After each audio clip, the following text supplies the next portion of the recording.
Hey, Cadaver Pups. Hope you got your Halloween costumes ready because it's right around the corner. Today, Devin and I are here with Henry Chaisson, the writer of the upcoming movie Antlers. Henry, how you doing? Doing well. Thank you for having me.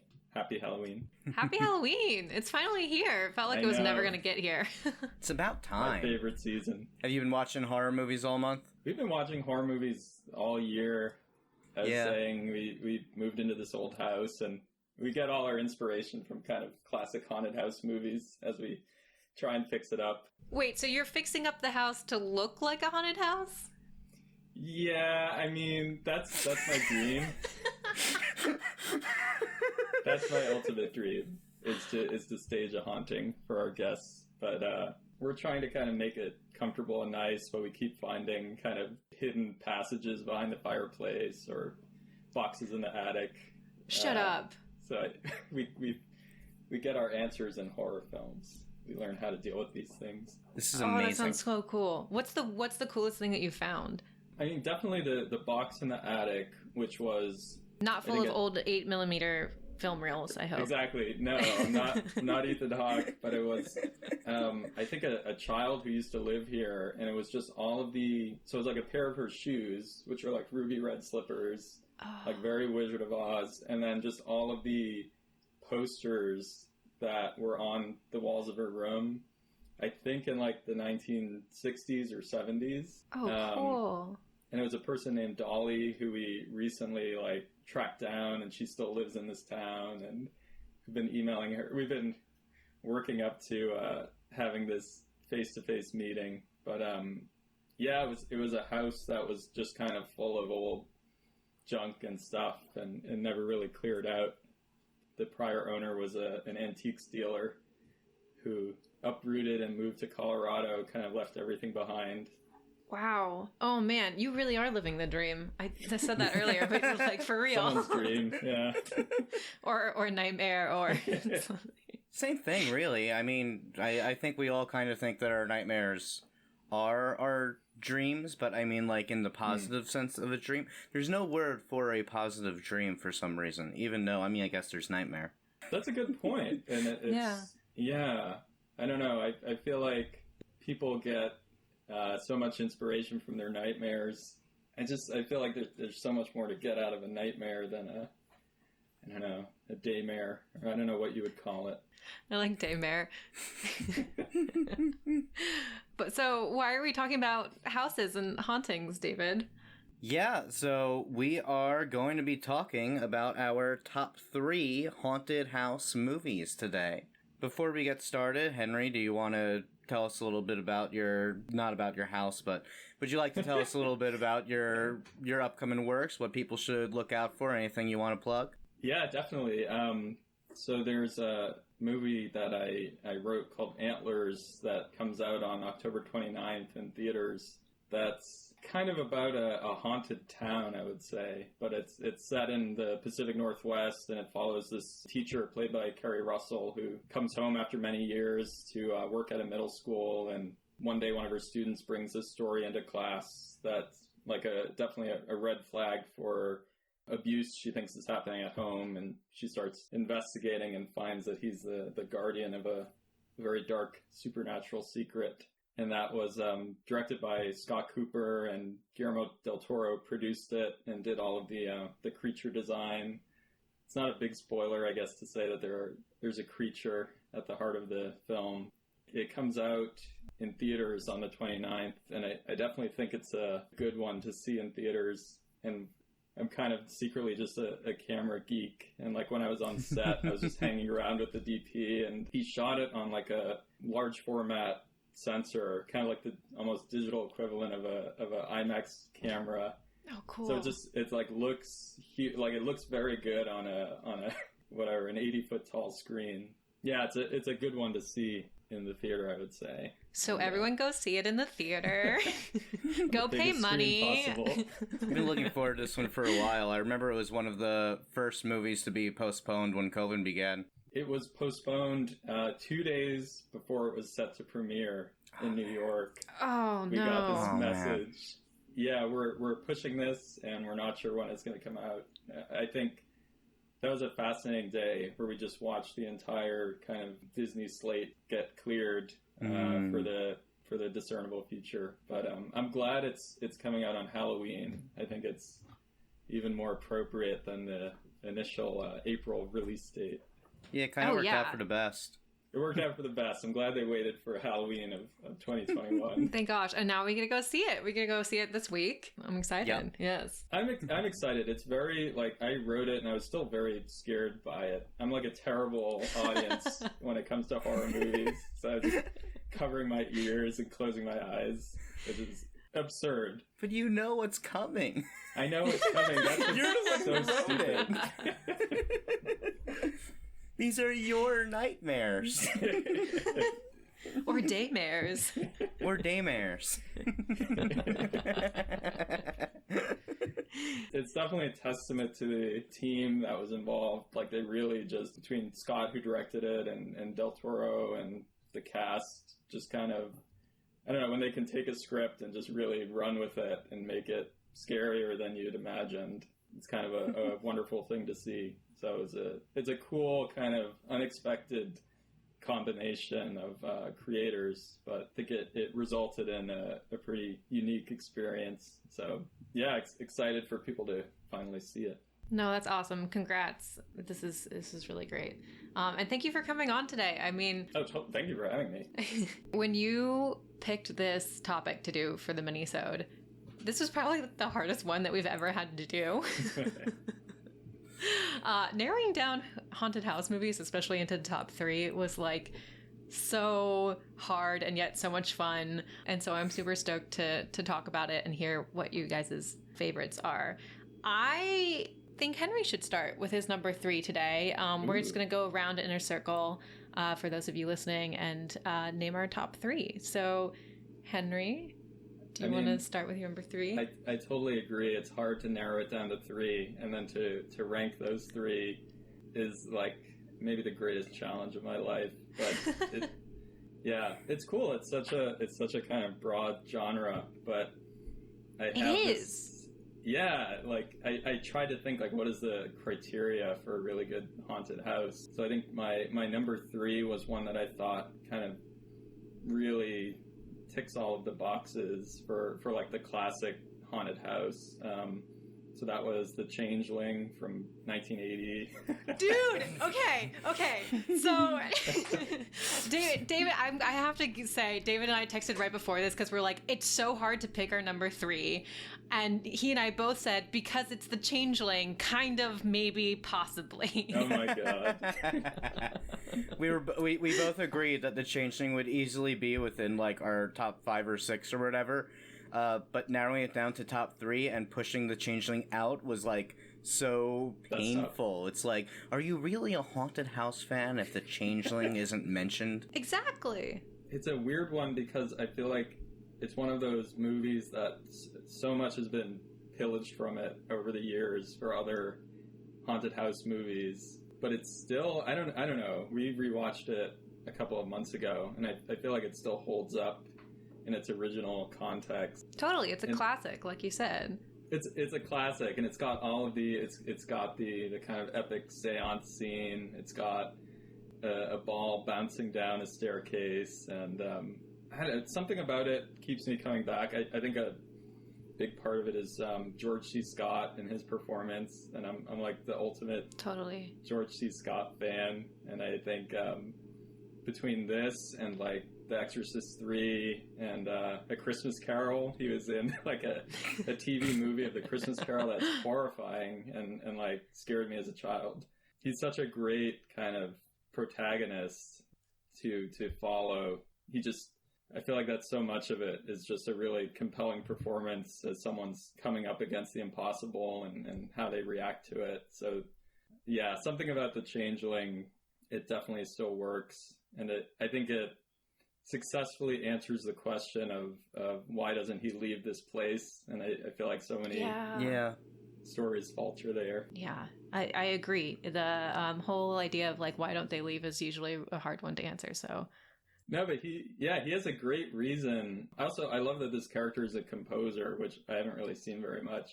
And he's like a kind of bereaved widower who moved into this house, and it's weirdly like a kind of ghost catfishing movie where these things start happening, and he assumes that his recently deceased daughter is trying to reach out to him, and it's such a like compelling reason to it's stick so sad. around. Oh my god.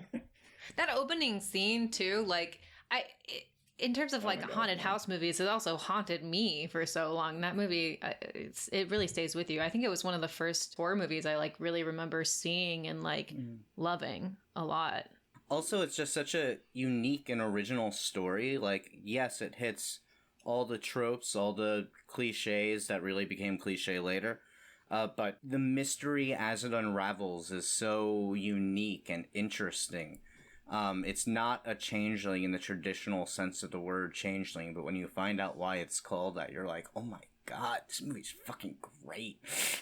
It's the ultimate mystery is why is this movie called The Changeling? And it takes a really long time, but I love that, like, at the end of the day, George C. Scott he's like facing down this supernatural force, but then he's also facing down another person who's kind of still around, and there's a really human element to it.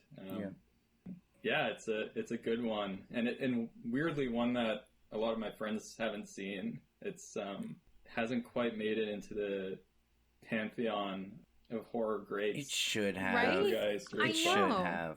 Every time I suggest it to somebody, and which is literally all the time, they're like, "Oh, the Angelina Jolie one." I'm like, "No, God damn it. stop! Please just remember this movie instead of that one." That's such a good number 3, and to be honest, I did have it as my number 3 as well, but I had it also tied with one that was a little bit different. So my number 3 haunted house is Beetlejuice. Yeah. Oh, I thought about putting that on this list. That's a great one. Right? It's just like, it's such a fun movie, and like, yeah, it's not your traditional haunted house movie, but it still counts. It's definitely a haunted house. Yeah. And it's just one that I keep going back to all the time, every year. I mean, talk about performances too. Michael Keaton. I mean, gotta give it up. Michael Keaton, and then obviously Tim Burton directed it, but it was written by like my all-time favorite horror author, Michael McDowell, who's wrote like a couple of novels and then died in his, I think in his early 40s, and is really tragic. But one of the last things he did was write the script for Beetlejuice. And I don't know, all of his books have this kind of dark comedy to them, but also managed to be very horrifying. But yeah, if you haven't read The Elementals by Michael McDowell, it's a super good haunted house book. I'm literally just reading that now. Okay, that's so funny. Yeah, I've been trying to get through it. I was like, who is this horror author? Why haven't I heard of him? I was like, oh, he did Beetlejuice. That's cool.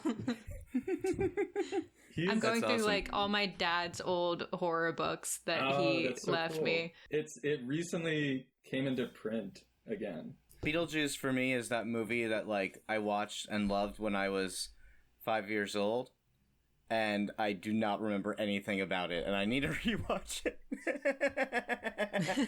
Because I just don't remember it. I guarantee it's like totally different than you remember. Because I was in the same boat. It's another one we watched kind of during the pandemic screening series. Yeah, it's just I just really love that lead couple and relationship. I feel like that carries the whole movie. And there's something else I was thinking about, kind of how important it is that you really sympathize with the people in a haunted house movie. Yeah. As opposed to kind of the slasher where you're rooting for the killer. I feel like, the haunted house movie, you really want to relate to these people and want them to solve the mystery at the heart of it. So. But it's also funny because at the same time, the way this movie twists it is like, they're also the ones haunting the house as well. Which is so unique and fun, and just like I feel like there's so many twists and turns in the script itself that like when you really look at the overall story arc, you're like, oh man, there's so much more here than just like a goofy haunted house story, you know? Yeah, it very casually dumps this like Lovecraftian mythology on you with. Oh really?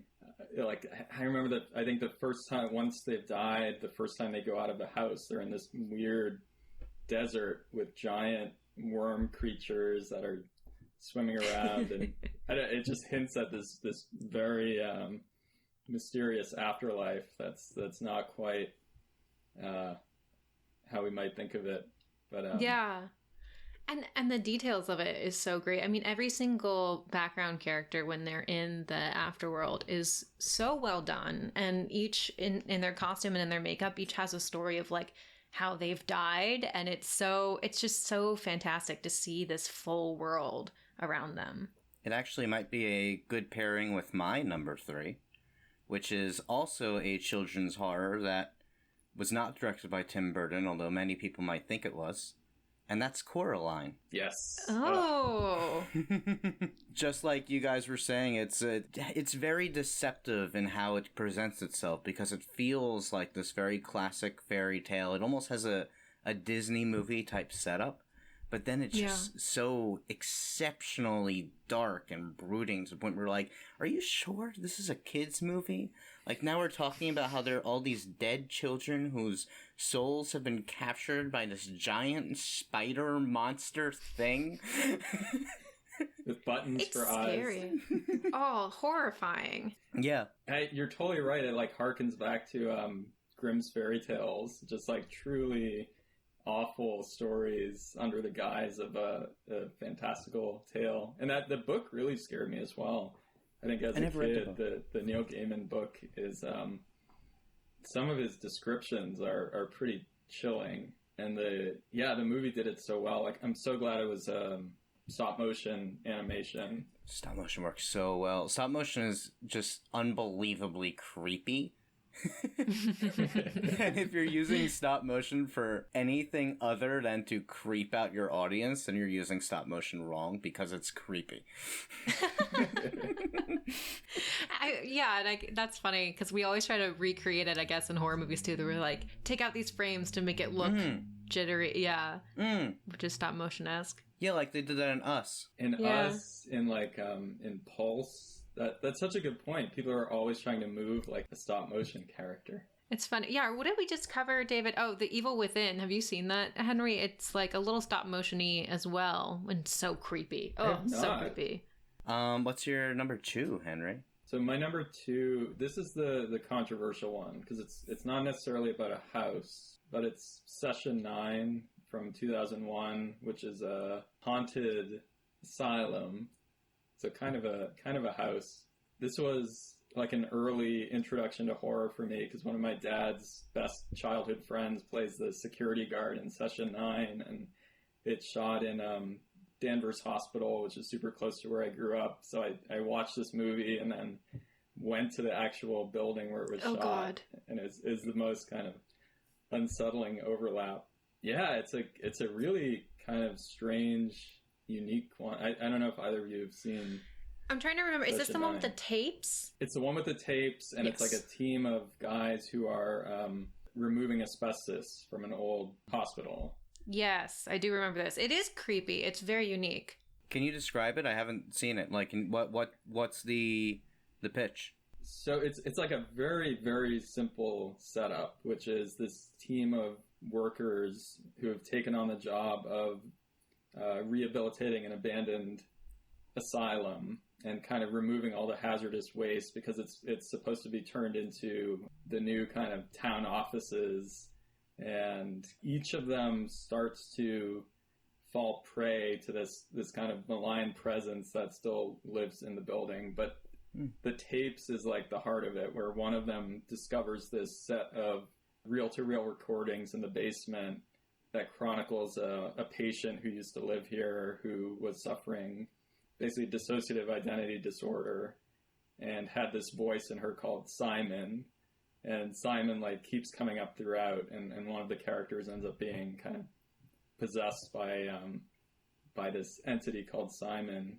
And it's cool. It like gets into the abuse that was suffered by patients at this hospital, and the whole theme is that kind of each of these characters is wounded and weak in their own way, and susceptible to this force that's living there. And I'm saying it's like a simple setup, but it's really hard to explain what actually happened. And I feel like there are so many. Yeah, this sounds really cool. It's cool. It's also very early digital video filmmaking, like 2001. So it has a very strange like aesthetic to it that feels very wrong.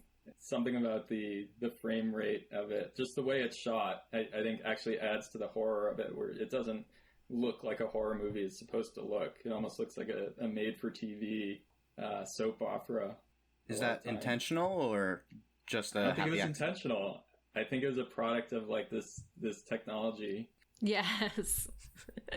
It's so cool. I feel like that's also a modern classic in terms of just, I like that you say TV movie because it also kind of reminds me of, like a Ghost Hunters or Paranormal State or whatever those other ones are, where everyone goes in an abandoned asylum all the time and goes like finding ghosts or getting possessed if you're Zach Bagans or it does have that like classic haunting, modern day haunting feel. I feel like we don't like, there's no haunted houses anymore. It feels like everything's like a haunted hotel or a haunted asylum or a haunted something or other. Even The Shining was a hotel. Yeah, The Shining, it's like these shared spaces, I guess, like places where that many people have been over the years. I feel like The Shining is the ultimate setting. I think that all still counts. I mean, it's a house is just a type of building, so you have these other types of buildings, and they can also be haunted. I think that all counts. I think you're right. It's any place that's kind of a gateway to the other side could be classed as a haunted house. Yeah. I will say I did keep The Shining off of my list because it was so hard to narrow it down to 3, first of all, but also because I was like, you know what, it's an easy one to knock off because it's, quote, not a house. So I will not put it in my top 3 just to help me narrow it down. I kept it off just because I wanted to highlight other movies that people may or may not have seen or may like not have thought about in a while, and everyone knows. I like The Shining is just too easy for me, so I wanted to go a little deeper. Yeah, totally. The Shining is fantastic. All right, so my number 2, I had to put it in here because it is one of the movies that scared me the most, and it's probably not one that, I don't know, it's very commercial, but Paranormal Activity I had to put as my number 2. Okay. What? Come on, that movie is freaky. It's one of the better done found footage films. Oren Paley, all of that stuff, gotta give it up. I think I had to put it as my number 2. I love Paranormal Activity, and I think I've seen them all, and the lore of the Paranormal Activity franchise is like one of the, I don't know, it's like one of the most intriguing mythologies I think I've ever seen. And I think, the kind of cult aspect that comes into it, I don't know, I think it's cool. But yeah, the original Paranormal Activity, I think I saw that in theaters, and I think I missed most of it because I was covering my ears and closing my eyes. But I definitely also covered my eyes when I first watched this. Though it was in like my house when I was home alone in the dark in the middle of the night for some reason as a teenager. Awful choice. It also like started the wave, this new horror wave that we're seeing now, right? Like it basically became the idea of Jason Blum's Blumhouse and like how to make a cheaper horror movie more accessible and like make more money. And so like I kind of attribute it to this horror craze again, which bleeds so much into the indie world as well, as we're all indie horror filmmakers. Like you gotta give it up to Paranormal Activity for helping us with our careers at some point. I don't dislike Paranormal Activity. I think it's fine. I don't like found footage movies in general, and Paranormal Activity is one of the less bad ones, but it still falls into all of the tropes that bother me in that genre, which is primarily that the characters are just fucking terrible. I want them to die, and that's It's found footage wants it to be more realistic, so they like just make these asshole characters who they think like, oh yeah, this is how people really act. I'm like, okay, but I also want to like them and be able to root for them. But like, what's so bad about wanting characters to die? I think some of the cool things that Paranormal Activity does is the way that they use found footage, especially in, my favorite was Paranormal Activity 3. They found some really unique ways to move the camera. Yes, that's, I agree, David. There's like so much baggage associated with found footage that I think is the reason people overlook Paranormal Activity in general. But there's a great kind of lore behind it. And Devin, like you're saying, some of the creative ways they come up with to keep the franchise fresh. I forget which one it is, but there's a point at which someone has mounted a camera on like a oscillating fan. That's what I was thinking of. I love that shot so much. Yeah, no, there's this kind of writing prompt of like these people setting up a camera in their house. What can you do with that? And I think in that way, it always felt kind of more plausible to me as found footage than a lot of other movies that feel like they really shouldn't have been found footage. Yeah. I haven't given my number 2. So it's interesting because Paranormal Activity actually does kind of push what a haunted house movie can be in some way, because it's not a ghost, it's a demon. And my number 2 also is not a ghost. We've covered a few haunted house movies on this channel before. This is one of them. It's Under the Shadow, the 2014 Iranian film. Wow. I love Under the Shadow. So good. Wow. I mean, yeah, no, it's great. And I'm just surprised after talking about it so recently that you put it as your number 2.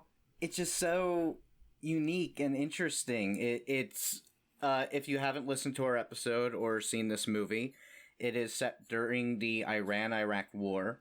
So this apartment building that they live in is getting bombed. Like, they are dropping missiles on the city. And this woman with her daughter refuses to evacuate. And then their apartment is haunted by jinn. It's Iranian, so they use the religious demon jinn as the thing that's doing the haunting.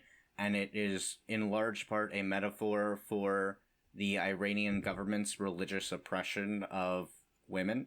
And it's fucking fantastic. We've talked about this movie a lot. It's so scary. I remember seeing that at IFC Center in New York when it first started screening. Yeah, it's such a unique. I don't know. I feel like something I was thinking about with haunted house films is how they're always kind of tethered to history in some way, and like the best haunted house stories really like educate you about something that's happened in the world or unearth some kind of past experience of a character. And it feels like more so than other subgenres, it's like modern day folklore or fables that take something very real and grounded and twist them into the supernatural. Yeah, I love Under the Shadow, and I haven't seen it since that first screening, but there are definitely images from it of the jinn that still really stick with me. It's a really terrifying movie. And yeah, that's something I was thinking too, that like haunted house movies are usually, there is some terrible thing that has happened in this house. It is, the subgenre tends to be kind of about a sense of collective trauma in some extent, just by way of the typical trope and typical plot. And in this movie, the jinn are not necessarily specific to the house. They kind of land in this building.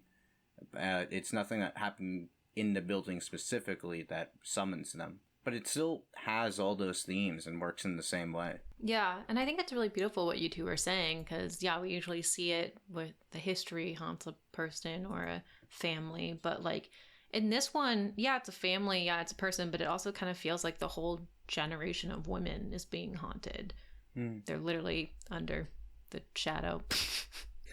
And it's interesting to see, like so often it's the very distant past colliding with the present, but Under the Shadow feels like very, very imminent and timely. Yeah. And I think, is there a missile that has landed in the apartment building? It's that one? Okay. Incredible shot. In our episode on it, Devin asked the question of what we think the title means, and it was a really hard question to answer, so I would like to just quickly follow up. That's a religious quote. That's a quote. It's a reference to, I guess, to the Quran or something. I forget now, but it is the shadow of, like, God, essentially. Oh. Beautiful. I mean, the title can mean more than one thing, and I think it does, but yeah. So Rob was not able to join us today. He has a lot going on this month, but he sent us his top 3, and we haven't mentioned any of them yet. His number 3 is I think it's 1999 remake of 13 Ghosts. It's pretty good. I just watched that. His number 2 is the 1977 Japanese movie House, or Hasu, which I have not seen, but I've heard is amazing. Have you guys seen it? I have not. It's wild. It's And then his number 1, okay, so we did mention this, but we talked about why we didn't put it on our list. Rob's number 1 is The Shining. Ah, yes. Great, yes. Great. Yeah, I mean, it's The Shining. The Shining is amazing. It's the most terrifying movie I've ever seen. All right, so Henry, so curious what your number 1 is. This was really tough, and I ended up kind of torn between 2 older films. So it's like The Haunting, based on the Shirley Jackson novel. But I ended up going with The Innocents from 1961. I went with The Haunting. You did? Okay. Now we debate. Oh, man. Yeah, for those of you who don't know, The Haunting is an adaptation of Shirley Jackson's The Haunting of Hill House, and The Innocents is an adaptation of Henry James, The Churning of the Screw. And those books were also the inspirations for the Netflix shows The Haunting of Hill House and The Haunting of Bly Manor, which weren't eligible for these lists because they're not movies, but they're fucking amazing. But yeah, let's talk about The Innocents first, because you brought it up. I think, I mean, I was torn between these two because they're very similar, and I feel like, as opposed to the classic haunted house trope of someone dealing with this external force or ghost or demon, they both feel very, very interior and psychological and center on this kind of one character who's experiencing something that they can't quite explain and are very isolated. I love them both. I think The Innocents in particular, I love it because it maintains a complete and total ambiguity right up until the final scene as to whether or not this is a supernatural tale. So I love that element. I love the idea that there's a way to read this film that's completely grounded and scientific, and it still manages to be incredibly frightening. And then I think a big part of it is just the way that it is shot and presented. It's an early CinemaScope movie, but it was also shot in black and white, which is like a really strange combination. But it's filled with these very wide frames with very deep focus, so you're never quite sure what you're supposed to be looking at. And it results in some really unsettling moments. Some of these shots in this movie are just ingrained in my brain that even in the early 60s, it's so frightening and unsettling. Yeah, and I feel like a lot of what you're saying also does apply to Haunting as well. Like, that was also shot in black and white. It's also ambiguous whether or not the supernatural events are real in The Haunting. Yeah. I think the reason that they're staying in that house is to test to find out if it's actually haunted and to prove whether it is or it isn't. And only the main woman really seems fully convinced that it's haunted. And everyone else is like, no, we can rationalize this. And you're torn between wondering whether she's right and she's really seeing things, or if it's all of the pressures that have built up inside of her, and if she's just collapsing under this anxiety. Yeah, and I think in The Innocents, there's this almost romantic element to the ghosts. There's definitely a romantic and kind of psychosexual element where this lead character is terrified by what's happening, but also weirdly kind of drawn to this relationship. this illicit relationship in the past. So you're always wondering, kind of, Definitely. Is this the fantasy of this person who's been so repressed by society, or is it something truly supernatural? And I think for me, that's why it holds up, where I can just keep rewatching it and wondering about those ambiguities and searching those frames for clues. Yeah, it's interesting to see for both of these how they've been co-opted in different ways. Where I know the kind of Netflix Haunting of Hill House, which I thought was terrific, took it in a completely different direction of familial trauma and I love those shows so much. I love Mike Flanagan. I'm watching Midnight Mass right now. I'm excited to start it. I almost, speaking of Mike Flanagan, I almost put Oculus on my list. Yeah. I thought about it. And so good. Now that's a movie that blends the genre. Yeah. It was a little bit harder to define as a haunted house genre, I think. A haunted mirror movie. That's the question, though. Like, is a haunted house movie, is it all of these tropes that were, I think, largely set up by The Innocents and The Haunting? I think those are movies that really define the haunted house genre. So do you need this genre to be, there is literally a house that has ghosts in it?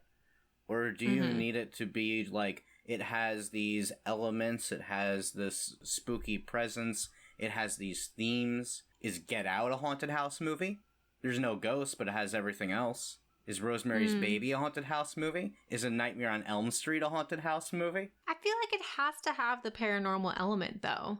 To think about the definition of a haunting, it needs to be a demon, questionable. Okay, wait. For my number one. Yes. Just because it bleeds into it. David, do you have a guess of what it is? All right, so Devin, I think I know you pretty well. There's a Poltergeist poster right behind you, or is that the DVD? There are film clips, and then also a Tangina cross-stitch. Yeah. Yeah. Devin is obsessed with Poltergeist, and if Poltergeist is not her number one, then I demand an explanation. Yeah, Poltergeist is not my number one, surprisingly. So I know.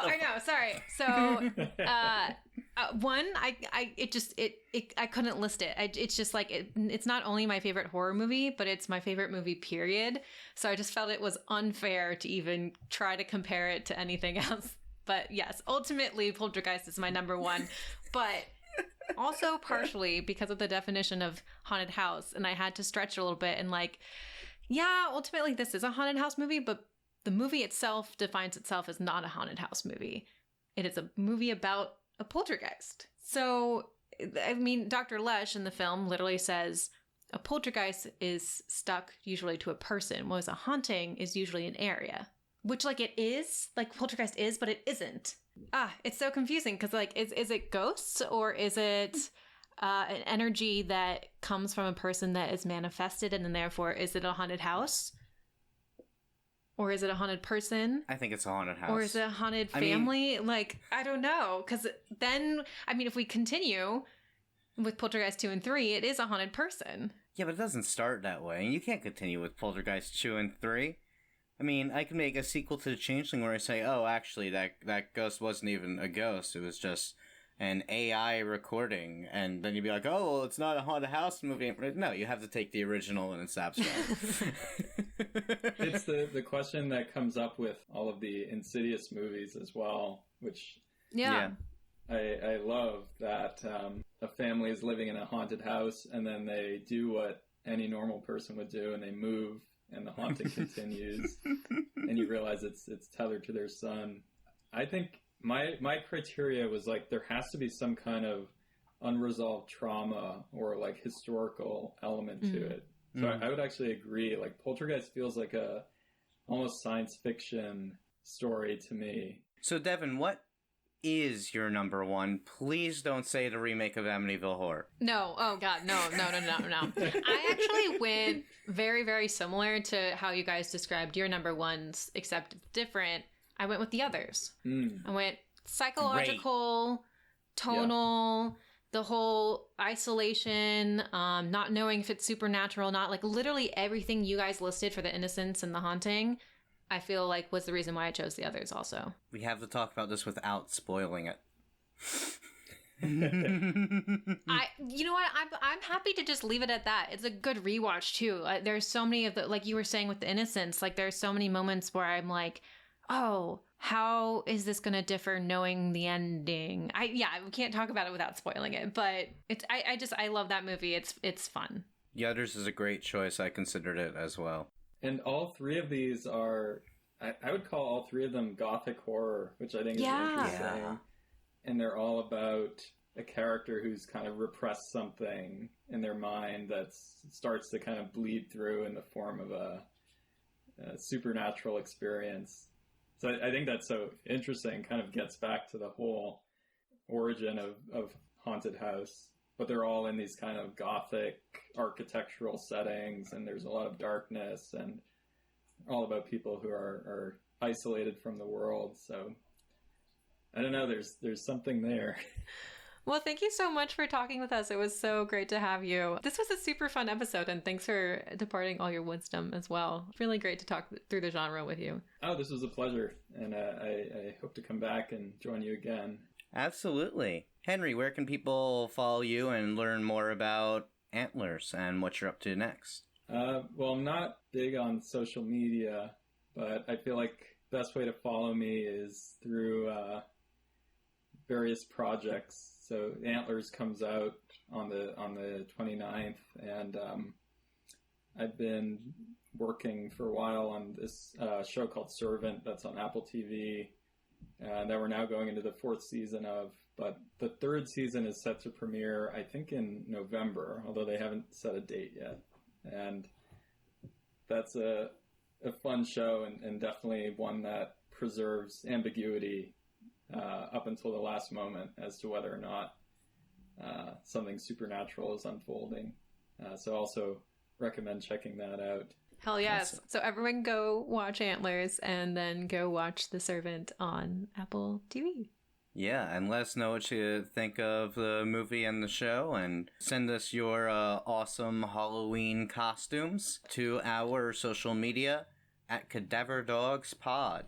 Till next time, pups, stay spooky. This house is clean.